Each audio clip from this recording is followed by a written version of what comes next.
Om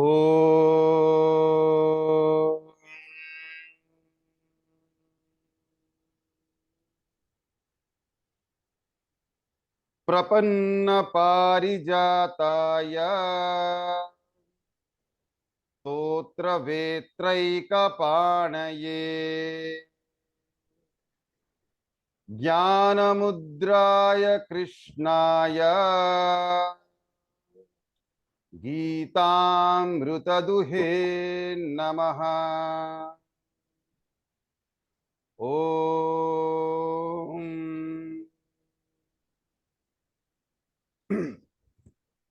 Namo Namaha Namo Namaha Namo Namaha.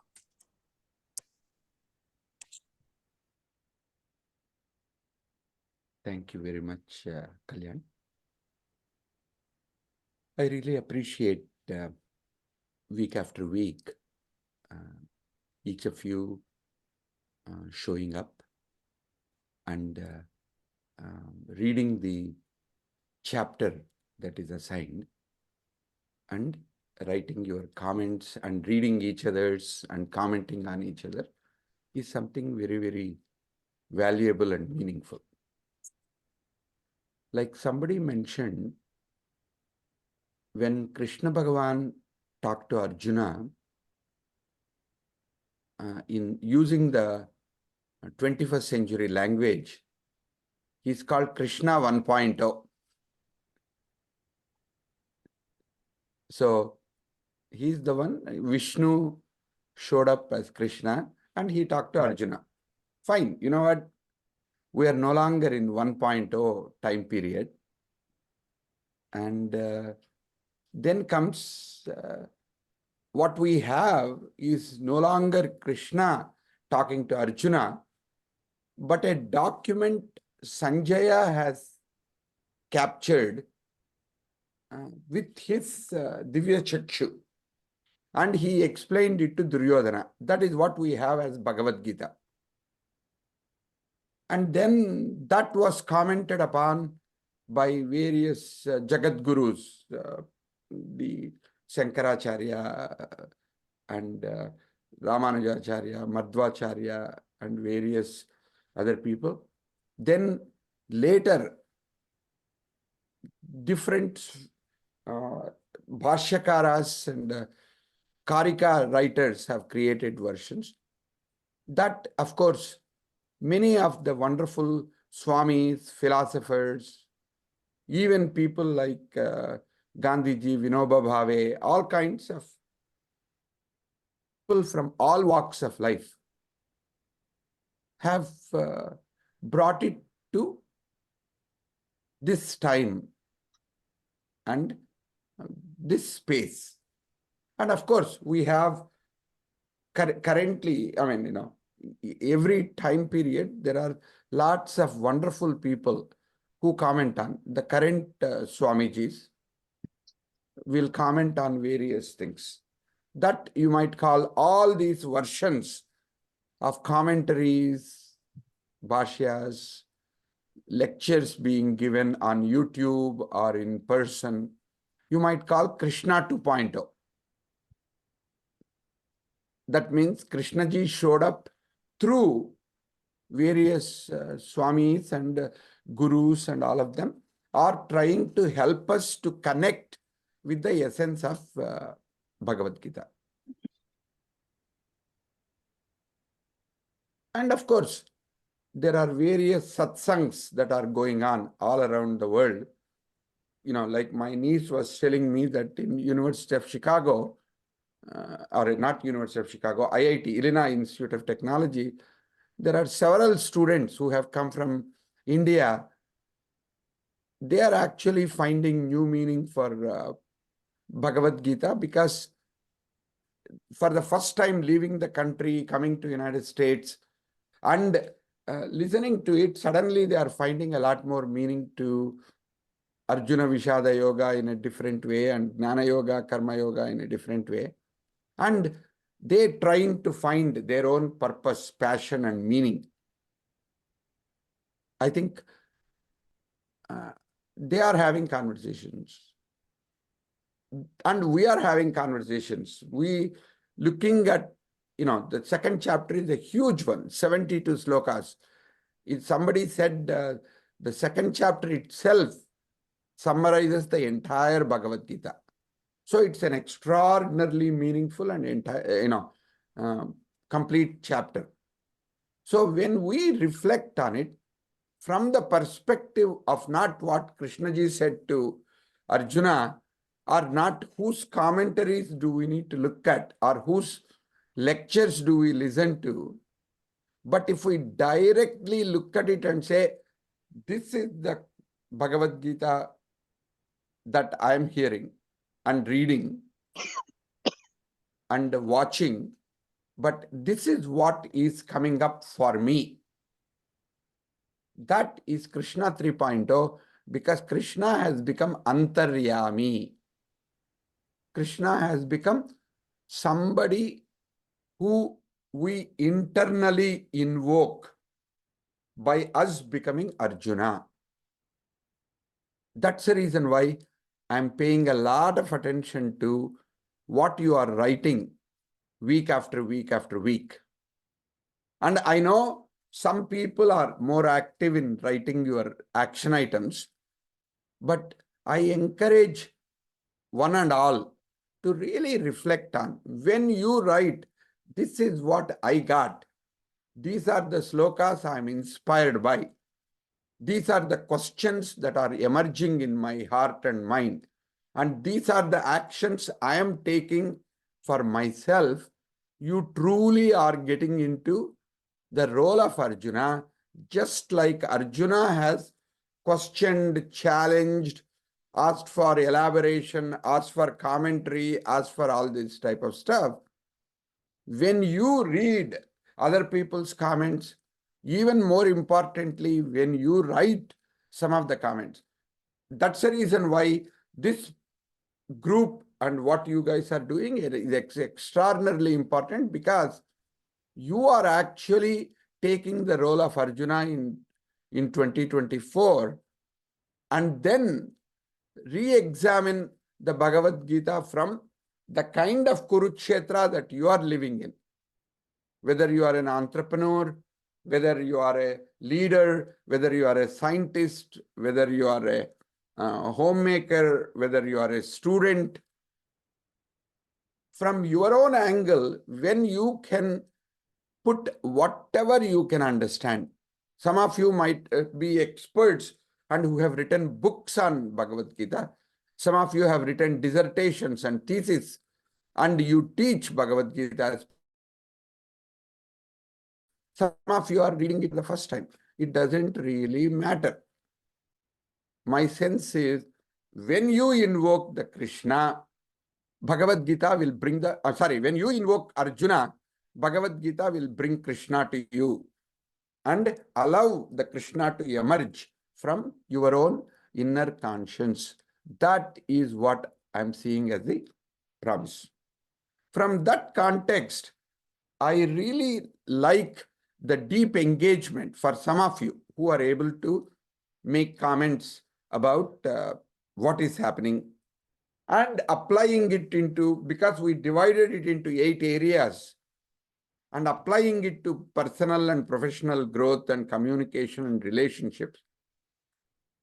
All what it does is, it allows you to develop an emotional resilience and resonance. Plus, it allows you to really integrate diverse perspectives and develop the equanimity that he talks about at the end of second chapter. So when we read from the, I think the last 18 slokas, when Arjuna asks, how does a Sitapragna walk, talk, and behave? And Krishna starts, Prajahati yada kaman sarvan partha manogatan atmanyeva atmana tustaha. Atmanyeva, atmana iva, only in one's own atman, atmana tustaha. There are so many meanings, so many beautiful ways in which it explains. I think you are bringing all that into your life. So that is something that becomes extremely valuable. My request is, even if you read 1 or 2 or 3 slokas, even today, for example, the 3rd chapter, when you begin with, that is about action. Start writing whatever comes, even in short bullet points, not incomplete sentences. It doesn't matter, because according to the brain research, whatever we have read, whatever we have watched, whatever we have learned, it goes through the 5 senses into the what is called a tertiary associative cortex. That is what in the neurology they call it as TAC.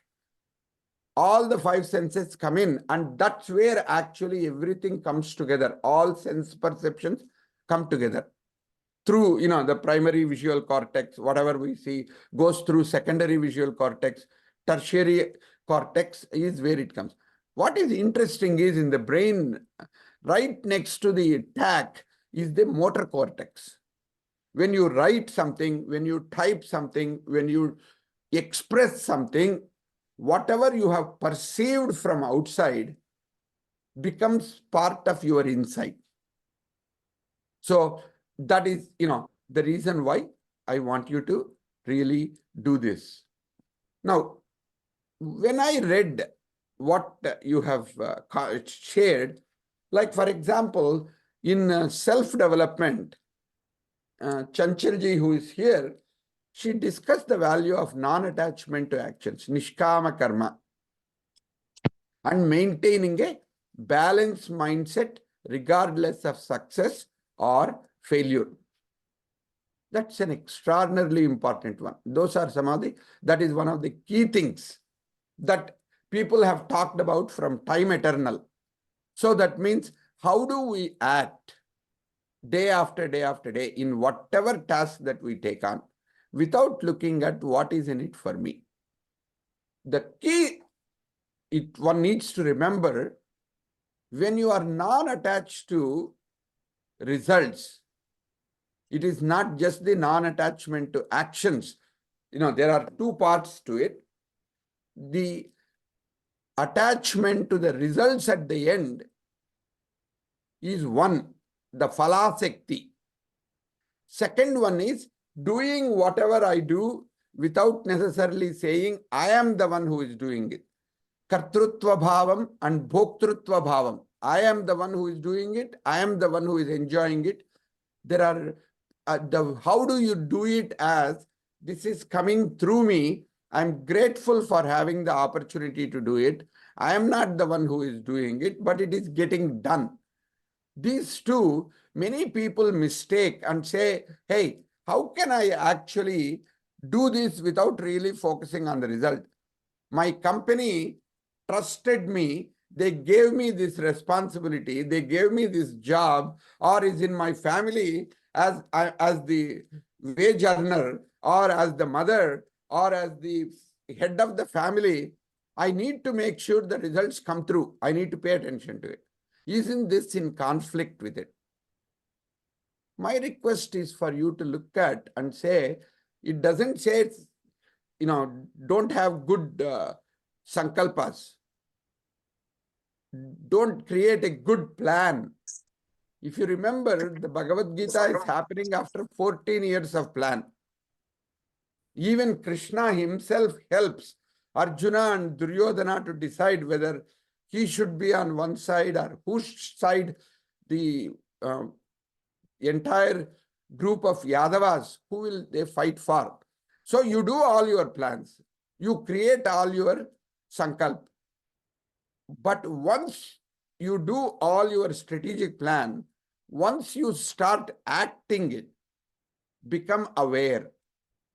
Let go of attachment to both results and do it based on whatever is coming through. That's an important part. Similarly, like Naresh ji talked about understanding the eternal nature of the soul. That's key to this 2nd chapter. Because if we don't understand who I am, then suffering becomes inevitable. Ego becomes inevitable. Disappointments become automatic. So I think the key part what becomes applicable in 2024 as well, not just several, 1,000 years ago that Bhagavad Gita has been written up. Who am I? Who is doing this? This connects with the previous point of non-attachment to actions or kartrutva bhava or bhoktrutva bhava. Focusing on what is my dharma? Who am I? Atmanyeva atmana tustaha. What does he mean? Because Atma means manas, Atma means soul, Atma means self. There are multiple things that Krishna talks about. He also talks about the Atma doesn't get burnt, it doesn't get wet, it doesn't get cleaved. What does that really mean in my context, in my life today?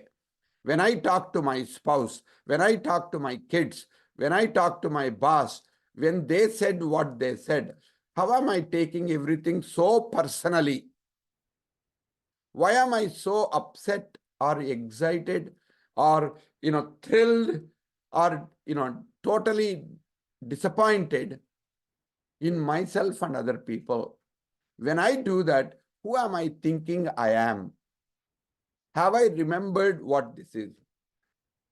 And then the idea of recognizing at some level, I think in the education context, Ramasubramanian ji points out to integrate the ethics and duty in, as central to professional development, not just learning the professional skills.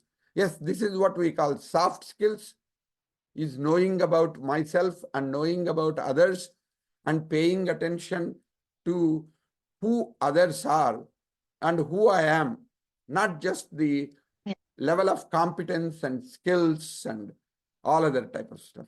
I think that becomes extraordinarily important. And Ramanji points out the transformative potential of reflecting on the nature of the soul and importance of equanimity in personal and professional areas.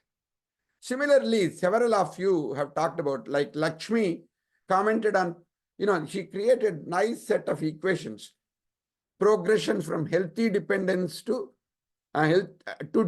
independence in the workplace, and the role of leadership in fostering self-reliance and critical thinking.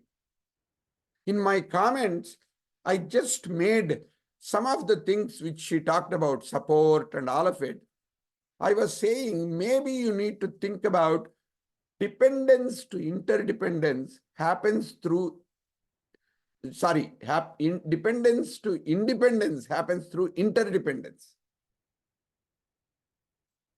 This concept has become not only valuable in Bhagavad Gita, even Stephen Covey, when he wrote 7 Habits of Highly Effective People about 35 years ago, he talks about independence, interdependence. I think the difference that Bhagavad Gita brings is you cannot truly become independent till you acknowledge and appreciate the interdependence you have on other people. Everything that the universe is doing for you, which may not be in the direction you want to go, if you can look at it and say, okay, this is also happening for my good. What can I learn from this difficult circumstance? What can I learn from this difficult relationship? What can I learn from my bad situation in the workplace where I have not been promoted for past several years? If you can have the attitude to reflect on and learn from there, career development and personal transformation happens simultaneously. So there are similarly, Sangeeta talks about importance of seeking guidance in the time of confusion, drawing parallels with Arjuna's clarity in seeking the divine counsel. Because even when he is confused, in the 2nd chapter, 7th sloka, it says, Karpanya dosha apata swabhavaha. Because of the Karpanya dosha, self-pity, that is what we need to let go. More and more we need to pay attention to self-pity. Apahata swabhavaha. My own nature has been removed. So he says, tell me, consider me as your student and tell me, Nischayam Bruhi Tanme, you tell me, do this and don't do this. Don't give me all this wonderful coaching which I can't understand. I need you to take a cricket bat and hit me on the side of the head, because if you try to just give me all this airy-fairy coaching, indirective coaching, I don't understand. Do this and don't do this. That is sometimes how we ask. You need to think about, when you get the guidance so clearly from other people, in so many areas we get that. Do we actually practice it? Like yesterday, I was having a conversation with a good friend, and Raghunath Padmanabhan. It just so happens that we used to work together. Then he moved to India, and we share a birthday, and we keep talking, and I keep learning so much from this young man. So he was saying, making people aware is not good enough in our teaching, in our education. He says, if you can help their awareness to come from themselves and not dependent on you, keep on provoking them to live in awareness. Awareness of what becomes less important. But being awareness of the moment and knowing that I am aware from inside out, and that awareness of awareness will make them to practice what they are learning. So there are beautiful things that have come out so far. There are so many things, on relationships. Pavan talks about significance of fulfilling familial roles with love and understanding, because that promotes harmony and mutual support. So like this, Ashish talks about practicing detachment and maintaining steadfastness as essential for leadership. Or Sangeeta talks about her transition experiences in teachings of Gita, emphasizing the role of inner strength and self-realization in overcoming challenges.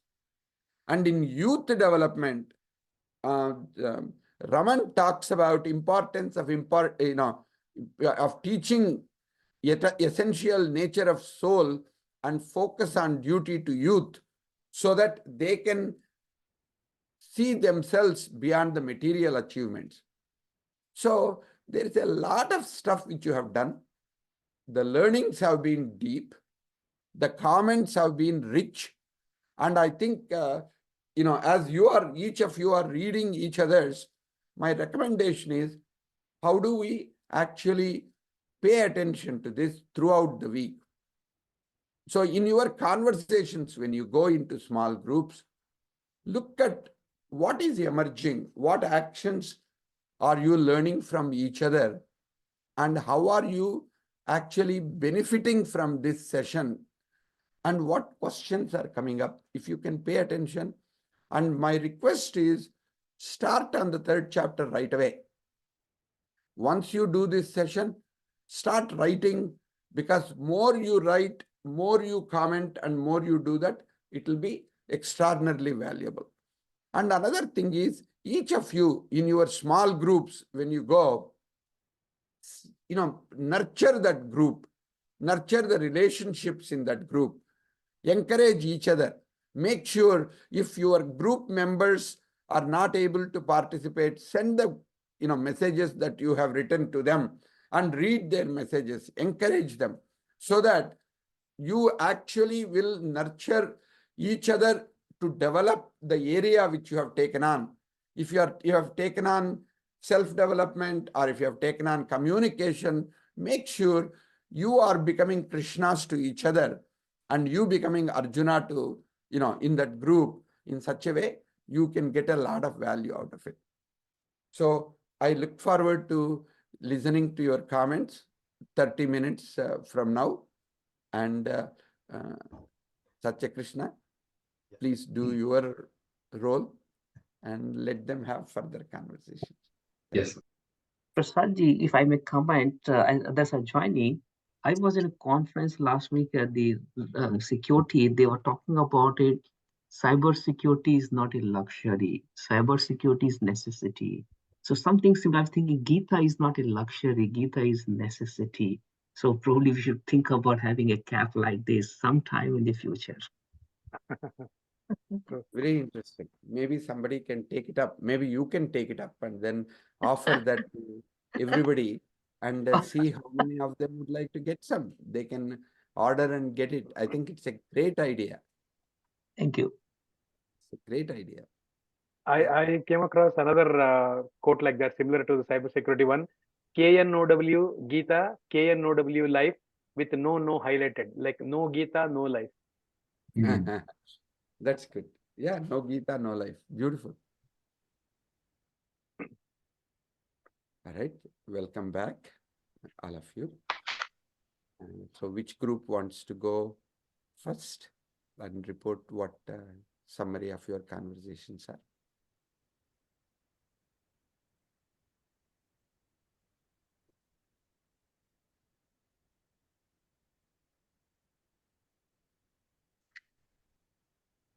So two participants have raised their hands. Please, Ashish and Yeah. Anand. I'll take the first chance because our group we fell short of discussing last time, so we'll take the first chance this time. Okay, so we had a very good discussion about Sankhya Yoga in our team. A lot of honest discussions that the Sankhya Yoga being too long, to be understood or dissected in a week's time. So, but everybody did their part of analyzing through their viewpoint and discussing their point. The one thing which I would like to start our point was that we just completed with Arjuna Vishada Yoga, and then immediately Krishna switches to the Sankhya Yoga. So this is like maybe Arjuna was expecting little bit of pampering as he was very sad. He was this one, but as a leader, because we are representing leadership group, as a leader, what Krishna does directly gives him the higher knowledge. It's like not going in about beating about the bush and directly giving him the Sankhya Yoga. So from Vrishada Yoga directly to Sankhya Yoga is a huge leap what Krishna takes as a leader. In our group what we discussed was that Krishna dissected his discussion very well into three or four parts basically. Bodily needs, emotional needs, and from the frontal lobe parts, or we can also say like from tamas, rajas, and or three gunas basically. So sadguna. So he dissected his discussion or his explanation in these three parts basically. So that was really really nice. And what we qualities of a leader what discussion what qualities as a leader he should pick up from the Sankhya, he or she should pick up from the Sankhya yoga is that leader should keep the higher purpose in mind, switching from thoughts to actions. So with this, a leader can effectively uplift himself and the team going along. The qualities as discussed by Krishna are very important to pick up from there. The quality of detachment, the quality of identifying the essence of the situation. Sometimes what happens is, as I had put it in my short note, that when there are biscuits of different shape given to a child, he will pick up a particular shape, whether tiger shape or elephant shape. But as an adult, we are not interested in the shape, we are interested in the essence, that is the cookie. So we know that we are interested in the need of hunger, that is and cookie will satisfy it, not the shape. So we know the essence of the situation. So as a leader, it is very important to identify the essence of the situation. And here we also, as a group, we also discussed the different roles what Krishna played in this explanation, right from a coach, as a friend, with different connotations being given by Krishna towards Arjun. So he shares takes up different roles. There's a completely model developed by Sanjay by Sanjay, and which itself dissection needs a lot of time, and I would like to share that and on the screen. And if possible, Sanjay can share a We couple. don't have time, Ashish. You have already gone beyond 3-4 minutes. Yeah. So, because all of them, so we may need to figure out a way to identify the highlights in such a way that, because do you remember last time yours was the one that got shortchanged because we allowed the people in the front to say it, Sure. but we need to stop here. Yeah. So on this point, I'll just ask Sanjay to give a 1 minute on the model what he had developed, because it was very interesting to put it in front of the bigger group actually.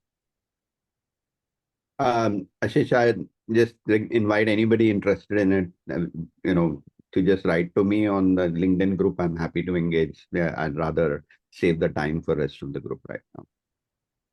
Sure. Couple of quick thoughts that come up in that context, Ashish, what you pointed out. By the way, see, you might even want to look at it as how do we highlight the 3 points, what we learned from the group, then go into details. Then you will have more time for that matter, for example.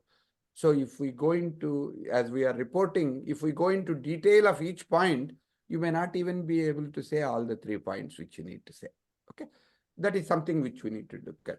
Now, just like I'm giving you a sharp message right in the first one, you are complaining that the Krishna gave, first he says, what kind of what you call warrior are you? What is this nonsense? He just goes from giving him cricket bat hits on the side of the head right up front. Why does he do that? It is important to recognize, one is, what is the state of emotion he is in?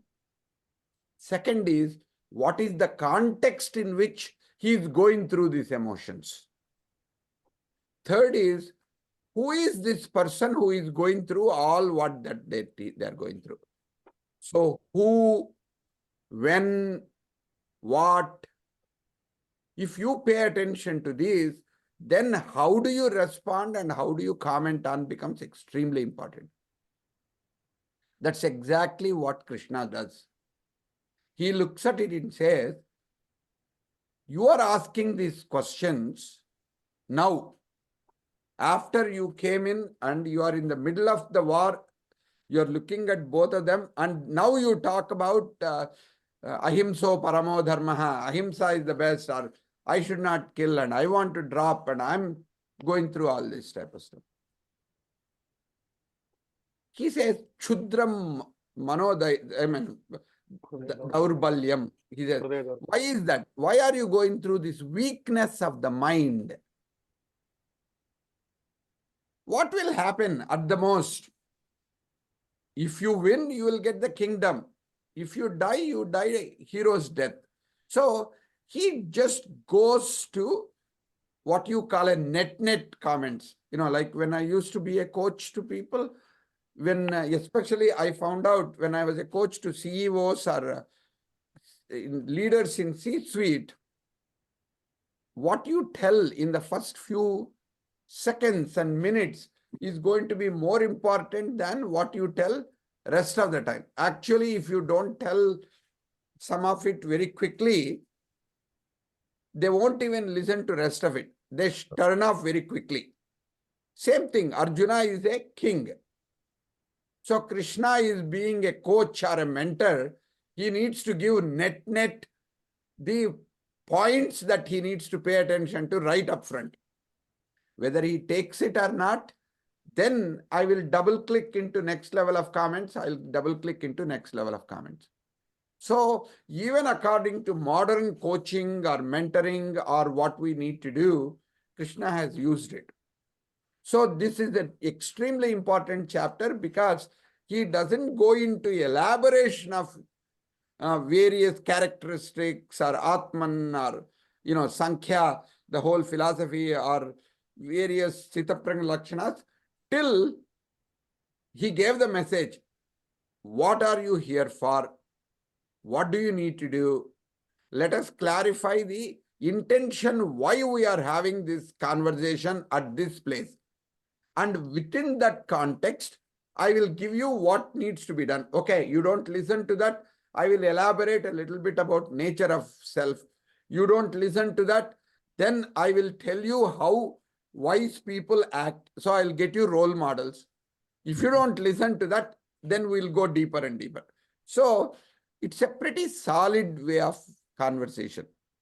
So from a leadership perspective, you might want to look at it and say, where is that what I need from other person? If I reflect on giving it to others, others are not like me. As a leader, you need to pay attention to what is it that that person needs. That may not be my favorite thing to say or favorite thing to do, but I need to pay attention to what the other person needs. So that is how I will take it from there. All right, let's go to Anand. Yep, thank you. I represent the communications track, and yeah, we had a really good discussion today. And the first thing is all of us acknowledge that 1 week felt too short, to imbibe this deep subject, and we kept coming back to this idea of pratyahara, sthitapragnita, and so on. And all of us had thoughts on, as we are reflecting and introspecting. And so each of us shared our perspectives and how we saw them. In terms of communication, yes, it's nice to see the way the completeness, clarity, the logic, and how it was articulated. And just like you're talking, Prasadji, like how it was communicated, right, in layers to Arjuna.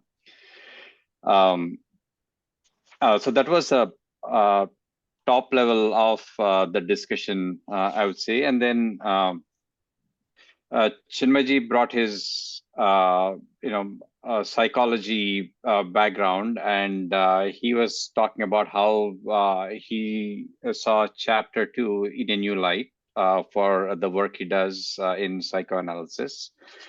Pawan he talked about the 3 different ways in which he read through this chapter and how he learned various insights from it. And then Kiran talked about the way he gave us an example of how he sees sense of duty and creating greater good. And Ramanji talked about how do we make this a muscle memory, and he had some good sharings about what we can glean from chapter 2 to make it into muscle memory. And we also talked about the metaphors and the visualization that chapter 2 provides that helps us to understand these complex ideas quickly and also make it stick in the mind. Thank you. Thank you, Anand. Because your group is communication, it is very interesting to look at how you communicated, different from a leadership perspective. In a leadership perspective, Arjuna and Krishna's reflections and how he commented on became important. In yours, you talked about how various people in your group interpreted and talked about and discussed it. Again,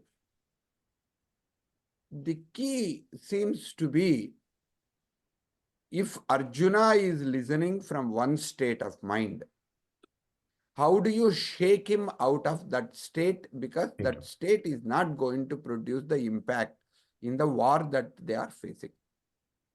Same thing. When we are today listening to Bhagavad Gita, and it doesn't matter what Arjuna went through in Kurukshetra thousands of years ago. We are reading Bhagavad Gita because I'm facing, it may not be the Kurukshetra of same magnitude, but every problem that I'm having is a Kurukshetra for me. So, like, how do I listen? How do I respond from a short-term perspective, from a medium-term perspective, from a long-term perspective? For some people, you just have to listen. You don't have to give any advice. Like there were some CEOs when I worked with, my role as a coach was not actually giving any advice, but I needed to be what is called a good listener. Just by deep listening and asking questions, they felt their thinking got clarified, their decisions became really meaningful. So I had to be a sacred mirror, you might call. You might want to look at it and say, for example, Krishna doesn't open his mouth at all in the entire first chapter, even in second chapter for some parts of it. Only like Vivekananda, Swami Vivekananda said, second chapter, 7th and 8th, right after that, those are important slokas, because that is when he asked Krishna an opinion. He did not espouse his wisdom. Till then, he espoused his wisdom. Till then, he told Krishna, hey, this is what we should be doing. We should do, not kill these people. These are all this. He gave a lecture to Krishna. But when he asked a question, then Krishna answered. But then he realized, even though Arjuna is able to listen to the answer, but he was not able to comprehend and able to shake himself out of it. So the role of communicator is going to be, where is this person listening from? What is this person listening for? What is this person listening to? And how is this listening shaping his body, language? He's shaping his ability to question, challenge. When he listens to this, how is he reacting? What is the impact of his listening on his next steps? When we pay attention to all of that, like Krishnaji said, I have a feeling our relationships get transformed. We know the listening grants speaking, but we don't know how to listen to their listening. Yeah. So when I talk to my child, I listen from, oh, hey, what did I do? Why are you, saying what you are saying? But if I were to know, she just came back from this. She is reactive. Okay, let me pay attention. Now, let me change the tone. And also, what is she doing when I told what I told? Morning. Or when I listened to that, how did her demeanor change? Did she change the tone or the question or something else? So that means listening is not just a passive act. Listening is a very dynamic, contextually changing, relationally appealing, and having a deep impact on what is happening between two of us. I think that is what I'm learning from second chapter. All right. Thank you. Arvindoji.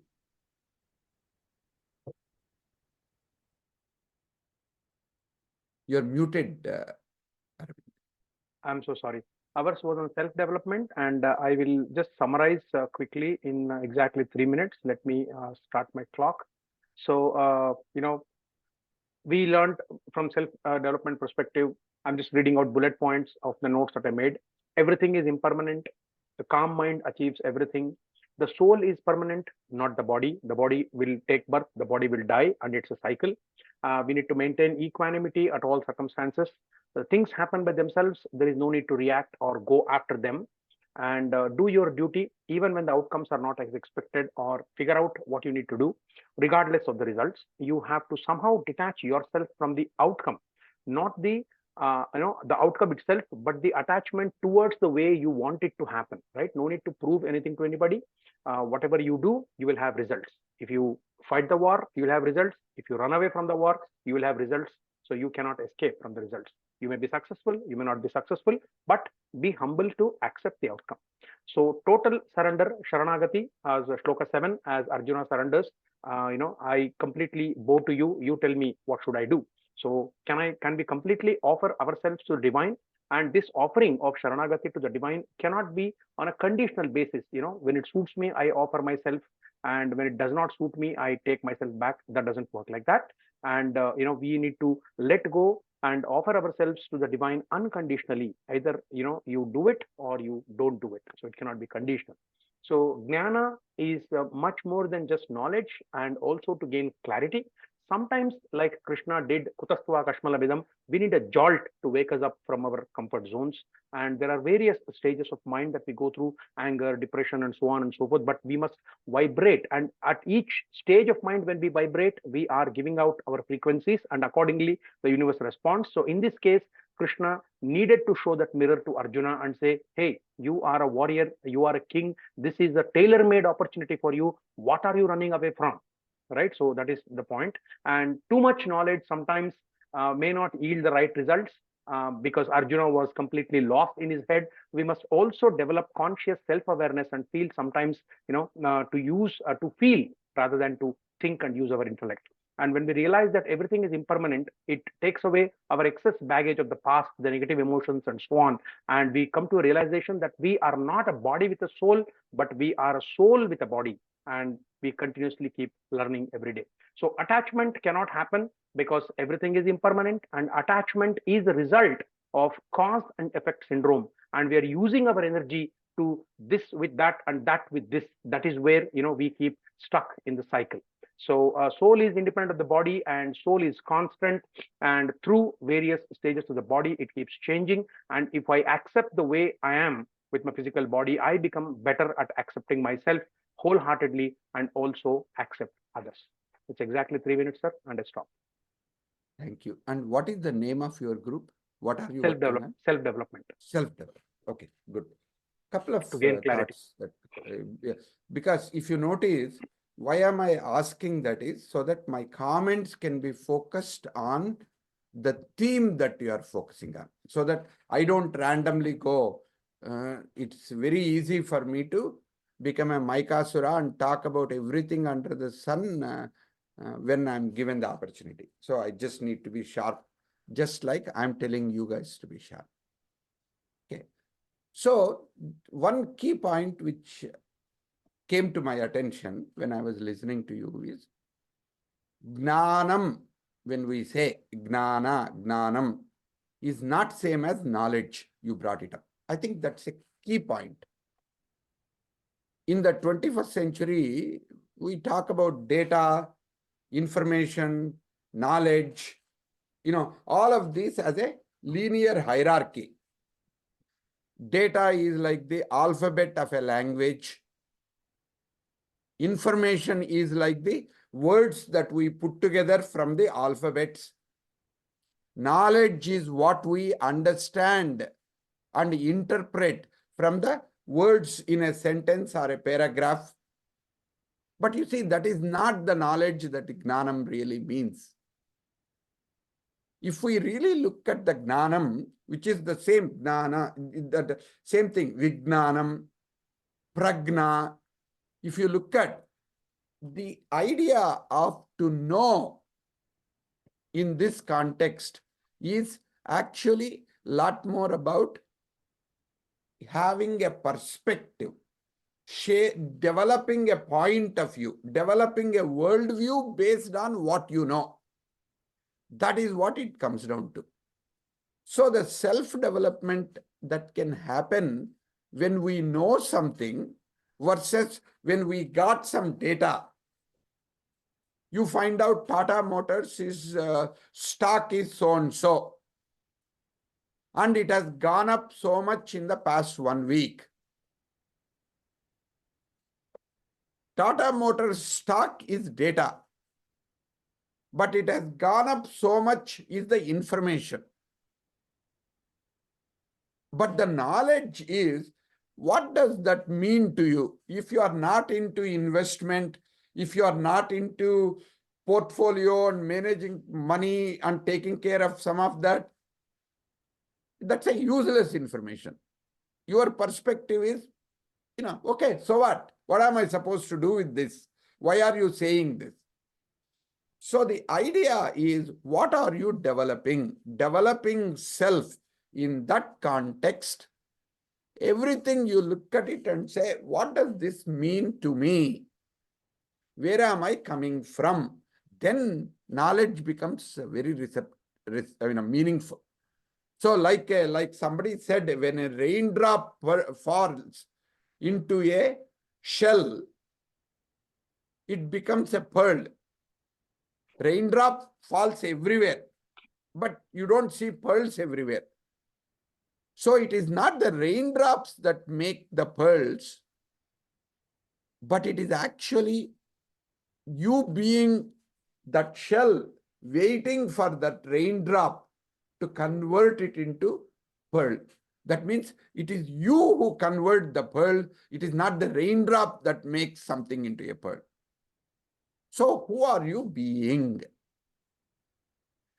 So the role of Krishna telling this and Arjuna listening to this, you need to look at it and say, am I being Arjuna in this context? Or have I become an Krishna?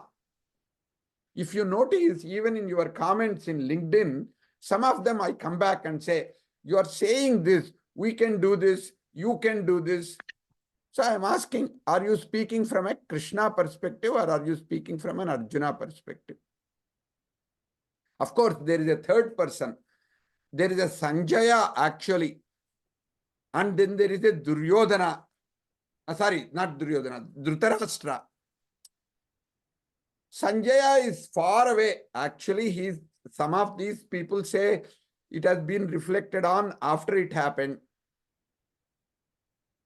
We don't know the timing. But the key part is, who are you being? Are you being Dhritarashtra, sitting down and listening to the commentary, like you are listening to your IPL commentary or you are listening to election commentary?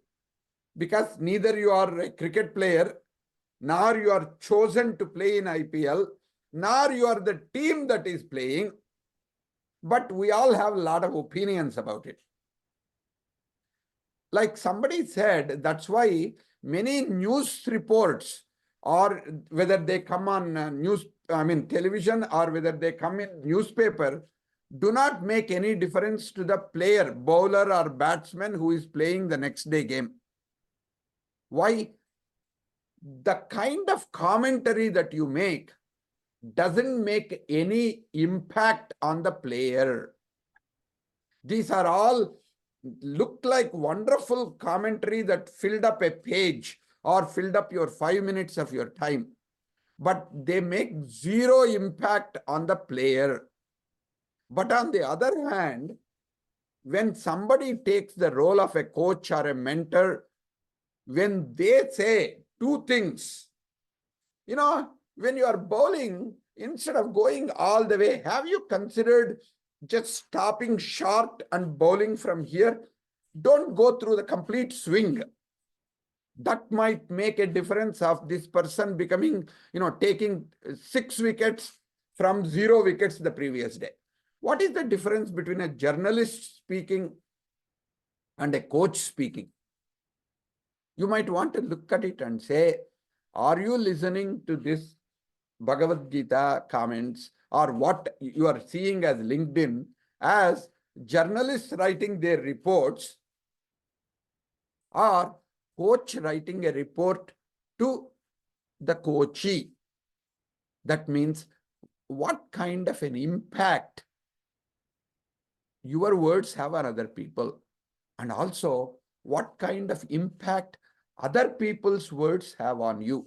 So that means, are you actually operating from the knowledge that you are gaining or the gnanam that you are seeking?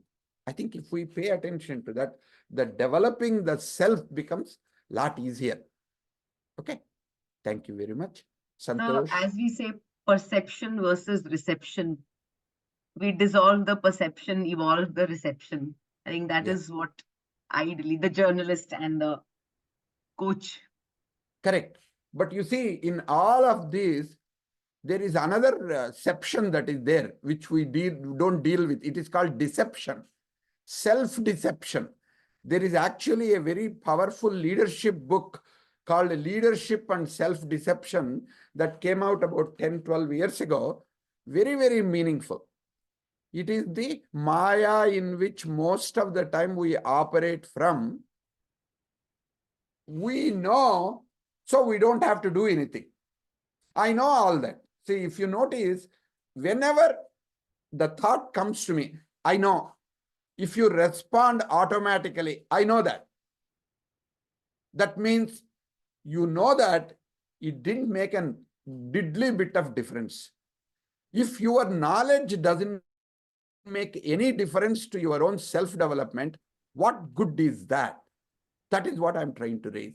I'm trying to say between the reception, before the reception, I should say, observe your self-deception. If you can do that, then your receptivity to whatever happening in your life, whatever other people saying, becomes something much higher than true conception of what you need to conceive to make your life better out of Gita will come directly out of it. Thank you. We have Santosh. Yeah. So I represent the group on career development and growth. The conversation in our group, of course, centered around Shloka 47. And in the context of the corporate as well as government work, saying that if if the Lord is saying that, hey, do what you have to do, don't worry about results. In work, it's always about the results, because your appraisals, your feedback is all going to be related to whether you did this or not. So how can we imbibe this kind of a mindset? And there were some very interesting conversations that we ended up having, saying maybe, and again, it differs based on where you are in the organization level. You may not have a say on what you need to do if you are somebody who's fresh or who's junior in the career, versus you are a leader of the organization in terms of what you need to do, because the decisions that you take will actually impact a much larger set of people that is there. So how do we draw the balance on that? And it came down to saying, look at it in terms of what you think is right, what you think you need to do. Don't worry about what comes back, as long as you give the right inputs that is there, and you say that, hey, you have done your piece. That's one aspect of it. The second aspect of it was also about, are you bettering yourself from what you did the last time around that you did this? So that way your own development can happen around the task that is there, even in this kind of a conflicting situation that is there. So that's where the conversation went about. The other point that also came in was around Shloka 63, which is around anger, and how you react to situations, and what we can do as individuals when situations are not going towards what we think it needs to be. How can we sort of keep control on the situation? And the last point that also came about was in terms of how to better ourselves, especially in careers. We sort of move from one role to another role. This goes back to Shloka 22 and Shloka 28, which is about wearing new clothes, leaving the old clothes behind, leaving new clothes, unmanifesting, manifesting, and then unmanifesting again. So what we need to do is, as we evolve in our careers, we have to leave behind what we were to get onto what we think we need to be, which is basically wearing a new skin or a new aspect that we need to develop. So those were the three key points that came about from our group. And there was also one question that came about on Shloka 62, which talks about objects and the attachment that we have towards objects and the senses. do we need to think of objects and each one of the 5 senses and the attachment that the senses have, or is it more of a generic attachment to objects? Was the question that came about from the group that we thought maybe we should ask, and if we have time, we can answer. If not, we can sort of take that onto LinkedIn. There are a couple of, by the way, what is the group? I take it is career development. It's career development. That's what I thought. Okay. There are 3 to 4 things that come in, you bring in. One is you brought up like a 62, 63, if you try to look at the whole idea of, I think if it is 62, Dhyayato Vishayan Pumsaha, Sangaste Supajayate, Sangat Sanjayate Kama, Kamat Krodobhi Jayate. That's what I think, if I'm right. And then Krodat Bhavati Sammoha, Sammoha Smriti Vibramaha, Smriti Bramsat Buddhinasa, Buddhinasat Pranasyati. So the whole idea of all of this, actually, if I remember right, it is Swami Chinmayananda called it as a ladder that we go down, like it is like a self-destructive patterns that get us fall into something. And self-destructive patterns can be in a work context, can be in a life context that can take place. So it is important to look at the 62 and 63 slokas, looking at it saying, where is that? When you contemplate, dhyayato vishayan pumsaha, vishayan are the sense objects, the things that are coming in. Of pumsaha, the person who is really looking at. So if I were to look at it from there, where is it happening? What is happening in a career? I get attached to something, or I'm in a group of people, a team that is working together. So you call that team as the group of people I'm working with. When I'm working with them, whatever people are showing interest, by the way, it may not be just work related. So one fellow comes up and says, I bought a new car. So other people will look at, oh, you bought this BYD, or you bought an electric car, Tata, Nexon, whatever. I don't know what the equivalent cars are. But last time when I went to India, I found some of these. So I'm just talking about them. So you can say, and now suddenly, hey, you are in my team. I make more salary than you do. How come you can afford to buy these kinds of things? I am not able to do this. So next time I'm going to save up my money to be able to go buy this. That means you didn't have a desire to change your car or to buy a car till somebody in your sangha, in your group had raised this and you picked that up. By the way, that is exactly how the marketing is done. The psychology of marketing, psychology of branding, psychology of selling, all depends upon how you create this. These are all very much part of corporate terminology. These are very much part of sales and marketing and designing and all of that type of stuff. So the key part is, how do you generate a desire in a person to buy a new Android or a new iPhone or a new, whatever the kind of things which you are looking at, new home, new flat, whatever it comes down to.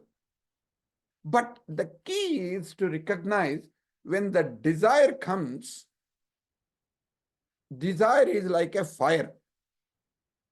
Fulfilling the desire does not quench the fire. Just like if you pour oil into the fire, it does not reduce the fire, it only makes the fire go up. And when that goes up, when the desire goes up, whether it is fulfilled or unfulfilled, generally it leads to anger.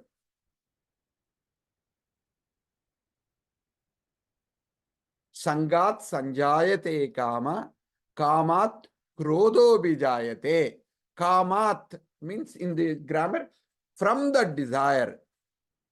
Krodha abhijayate. It actually increases in that. So that means where is the anger coming from? Anger is not coming because something wrong happened. Something right did not happen. That could be one reason.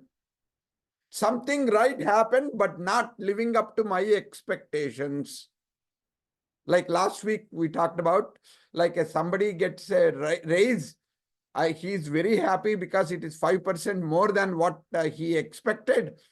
Till he listens to the other person who is in the next cube saying he got 7% more raise than this person. He is a useless fellow. How come he gets 7% more raise than me? My manager, I thought he is being very fair to me. He is actually being unfair. My contribution is not being recognized. That is how kamat krodho vijayate.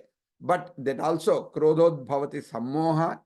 Sammoha, that comes from the heart actually. Sammoha, the way in which I look at it, I have my own impression of myself is never matched by anybody else.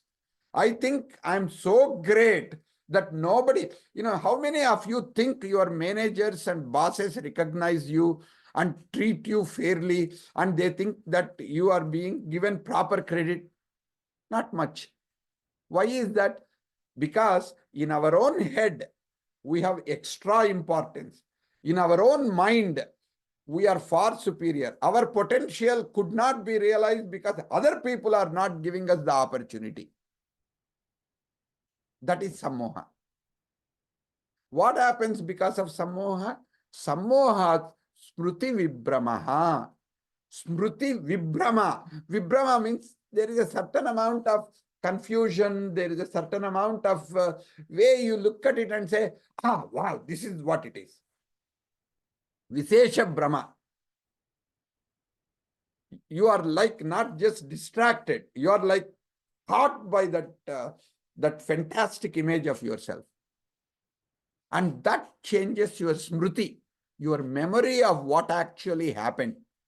You don't remember that the manager put you on a warning in the last performance review saying that you are doing very good in this, but you are not paying attention to this job, this part, this role, some things you are not doing. We don't remember that. You only remember, you said I did very well in this. Yeah, but you need to improve on so and so, so and so, so and so. How come you didn't pay attention to it?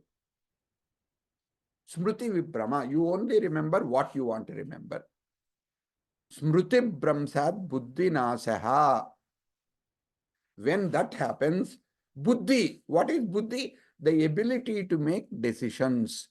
The vijnanam. Buddhi is the one, samshayatmaka buddhi. Even here itself, in the second chapter, that comes up. The one that generates the questions, the one that answers the questions and gives you direction is buddhi. Buddhi nasaha, that means the ability to make right decision is gone.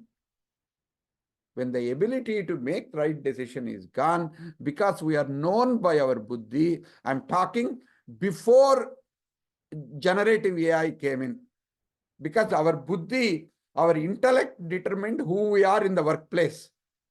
If our intellect is weak and we are poor, then we are no longer considered to be very, very smart. The smartness was the currency of the last generation or last decade. So, buddhi nasat pranasyati, the whole human development, the career development is gone. So, we can take those slokas from 62 to 65 or 66, it comes down to recognizing why our career doesn't grow. Krishna gives it beautifully. Because we get desires in a different way. And then we actually get angry on things which we should not feel angry. And that gives us wrong expectations and impressions, and our own self-image gets amplified or destroyed. And that makes our decisions to be not so solid and meaningful. And that is how the impression of other people on us and our performance in the eyes of our manager goes down, and career is gone down the drain by that time. So you might Sir, want I'm to so think about sorry. It's 8:45 now. Yeah, let us take the last one and stop. Thank you for reminding. But this was something very, very important. I just wanted to take that. I appreciate the reminding. So, by the way, we do need to, after this, we need to think about and say, should we make it as 90 minutes and let people drop off when they do, or should we make it like a little bit more, or Sir, I think go we should up make to it you? 120 minutes. We I need to agree. think about, just Yeah, we'll will do. talk about it. Maybe you can talk about it in WhatsApp to see what works. So last one, Sundarji, please, and then we'll stop. Yes, so this one I'm referring to the youth group.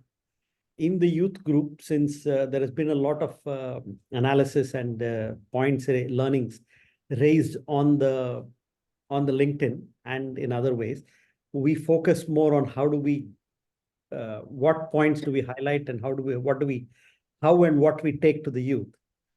Yeah. So one point that was made early on was this whole concept of distancing oneself from the real self is a very important thing even for youth. And this then got connected to the whole concept of samatvam yoga uchyate.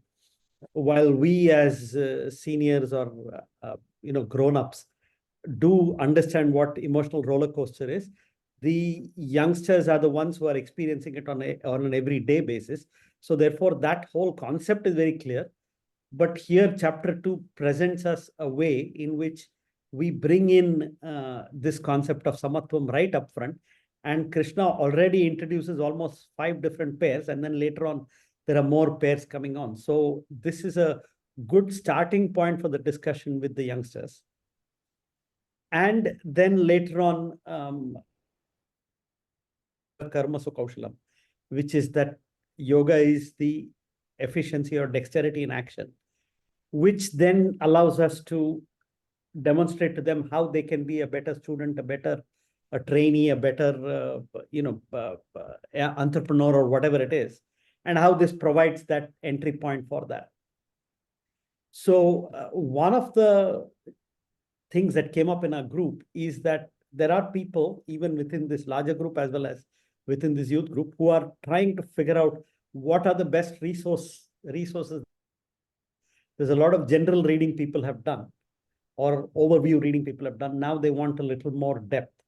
So one suggestion that we make is that we probably, I don't know if LinkedIn has a way to create a resource material post that kind of grows over time, so that people can post their personal recommendations. Already in one of the groups, I know there was a reference to Gita capsules by Swami Chinmayananda. So, but that can then be centralized in something, so everybody has access to it. And then the last point was that when we deal with youngsters, this point of God constantly comes up. It cannot be avoided. And we have to be prepared to both take it head on and not lose patience, because no youngster is going to listen to one discussion on God and say, yes, I understand, and I now have full Shraddha. So therefore, we have to train ourselves, coach ourselves to be patient, open, and return to the topic. And in fact, not just this topic, but the other topics as well. I think Aruna and Kiranji, hopefully I covered most of the subjects. So I think I will stop here and hand it back to you, Prasadji. Thank you. You brought some very important point. When we say Sankhya Yoga, Sankhya and Yoga are considered to be Darshana Shastras. They are part of Shat Darshanas, 6 Darshanas. That means different way of experiencing the consciousness, the divinity at some level is, you can do it through Sankhya and Yoga. They don't talk about God, for example. So and also connecting to the youth, youth these days differentiate spirituality and religion very distinctly. So it is extremely important to recognize when we talk about buddhi, when we talk about yoga. By the way, again in colophon of Bhagavad Gita, we talk about Yoga Shastre, Krishna Arjuna Samvade, Brahma Vidyayam. So Bhagavad Gita has got, this is considered to be one of the authentic Yoga Shastra. Patanjali Yoga Sutras, Yoga Vasistha, and Bhagavad Gita are considered to be three main sources of yoga. So it is important to recognize, as you say, Samatvam Yoga Uchyate. Another one which you didn't mention, but I'm sure you discussed, Yogastak Kuru Karmani. Whatever actions you take, you do it from Yogastaha. Somebody commented on it in the LinkedIn. The state of yoga, from anything and everything you do, whether you fight, do from the yoga state of mind. When you are creating deep friendship, do it from a yoga state of mind. So I think you brought some very important points. When we are talking to youth, if we talk from the buddhi and yoga and samatvam, equanimity, how do we develop that equanimity? I think it would be very, very meaningful thing. So there is a lot that can be learned from it. So thank you for highlighting that particular part that we need to pay attention to when we talk to children or when we talk to youth, that you cannot say, do what I tell you to do, not what I do. Because they look at the discordance between what I do. If what I do is consistent with what I tell, they will listen to what I tell. Otherwise, they will tell me that I'm being a hypocrite 10 times in a day. I don't know whether you get heard that, but I hear that all the time from my children. Though they are no longer children, they keep saying, you gave this, you told that in the lecture just a few minutes ago. Are you practicing that?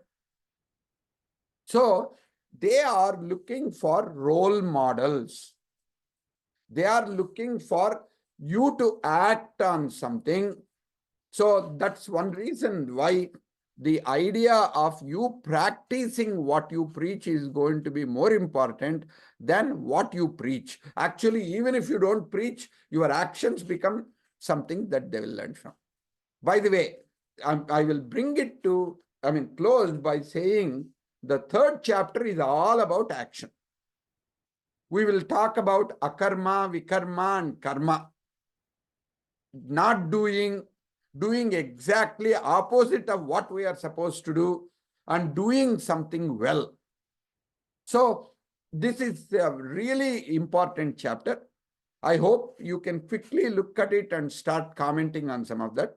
And again, remember your group people, some of them you are able to do, some of them are not able to come this time. Please connect with them offline, encourage them, read all, what your group people are saying, comment on each other's type of things, because there is something very, very rich and very, very new is happening in our group. I don't think there will be one book. There will be multiple books and multiple articles can come out of what we are doing for these 20 weeks.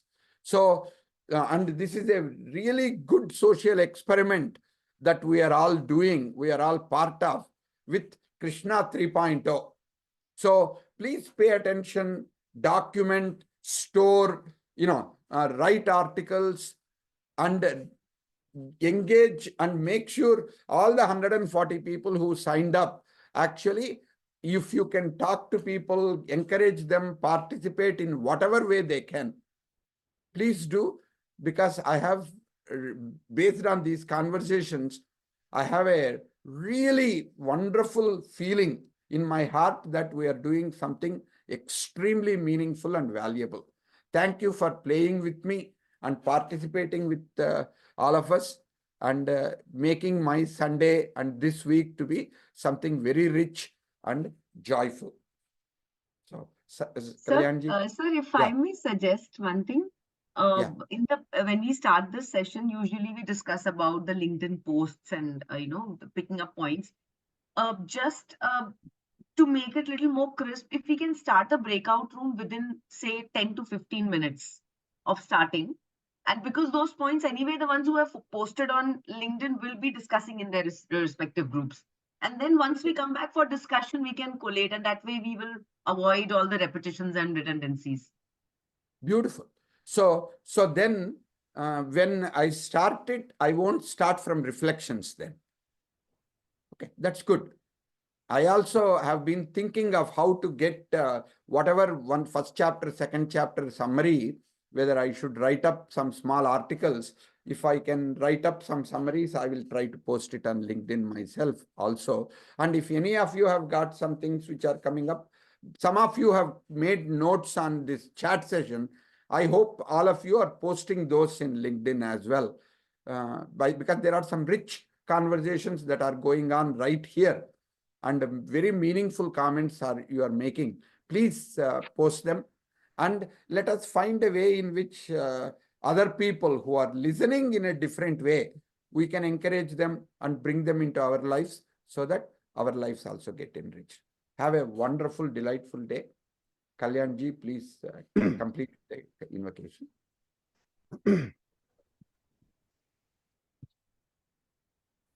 Om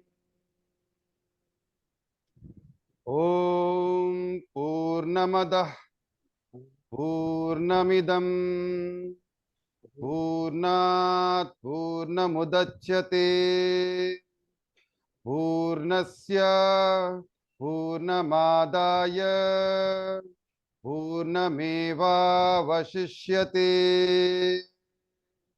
Om Shanti Shanti Shanti Shanti. Hari Om. Hari Om. Gurubhyo Namaha. Harihi Om. Thank you. Have a wonderful day. Bye. Thank you so much. Thank you. Akanksha, can you please pause recording? Yes, sir.